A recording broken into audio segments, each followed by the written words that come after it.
Today, we dive deep into the chilling legend of the Bell Witch, a vengeful spirit that terrorized the Bell family of Adams, Tennessee, in the early 1800s.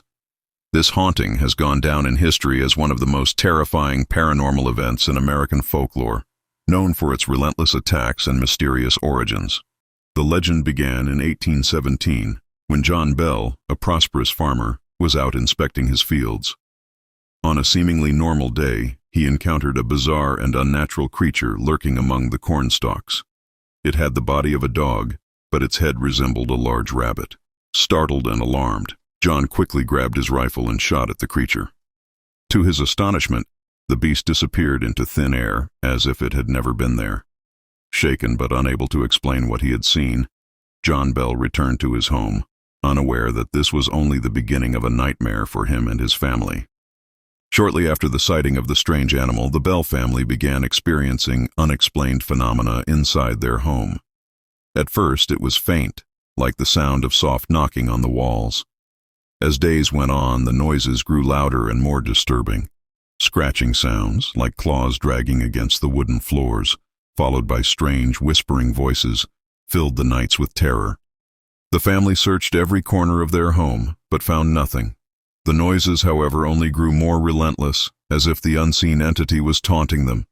Every attempt to find the source of the sounds was met with failure, and soon the family realized that something far more sinister was at play. One night, a new terror emerged, a voice. It started as faint murmurs, but soon grew into a clear, disembodied female voice. The entity introduced itself as Kate, claiming to be a witch. She quickly became known as the Bell Witch. Kate's voice was not just heard by the family, but by visitors to the Bell household as well. She would speak aloud, insult the family, and laugh at their misfortune. This was not an ordinary ghost. Kate was cunning, cruel, and unrelenting. Her power grew over time, and she made it clear that her goal was to torment the Bell family, especially John. What was most disturbing was how she seemed to know intimate details about the family's lives, including secrets no one outside the family could have known. As Kate's presence grew stronger, so did the torment. John and his daughter Betsy suffered the brunt of the Bell Witch's wrath. Invisible hands would slap John across the face or pull Betsy's hair violently. Betsy, in particular, was subjected to severe physical abuse. She was pinched, scratched, and at times thrown from her bed.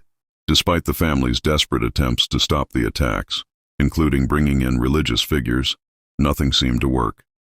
Kate enjoyed causing pain, and her laughter echoed throughout the house after each attack. Word of the haunting spread through the region, drawing curious onlookers and even skeptics, all of whom left convinced that something dark and unexplainable was haunting the Bell family. As time passed, John Bell's health began to deteriorate. He developed a strange illness that no doctor could explain.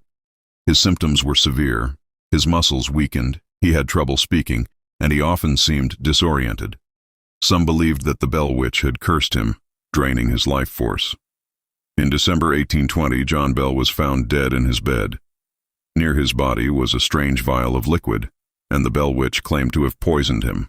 To test her claim, a few drops of the liquid were given to the family's cat, which died instantly. Kate's laughter filled the air, and she openly celebrated John's death, announcing that her work was done. Many believed she had been the cause of his mysterious illness and death all along. Even after John Bell's death, the Bell Witch did not relent. She continued tormenting Betsy Bell, particularly after she became engaged to a young man named Joshua Gardner. The spirit was vehemently against the engagement and escalated her attacks on Betsy. Terrified, Betsy eventually broke off the engagement. Only after this did the Bell Witch's presence begin to fade, but she promised the family that she would return in 7 years.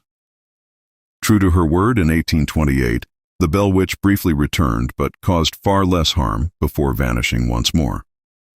Even though the haunting seemed to end, stories of the Bell Witch have persisted in Tennessee to this day, with some believing her spirit still haunts the land where the Bell family once lived.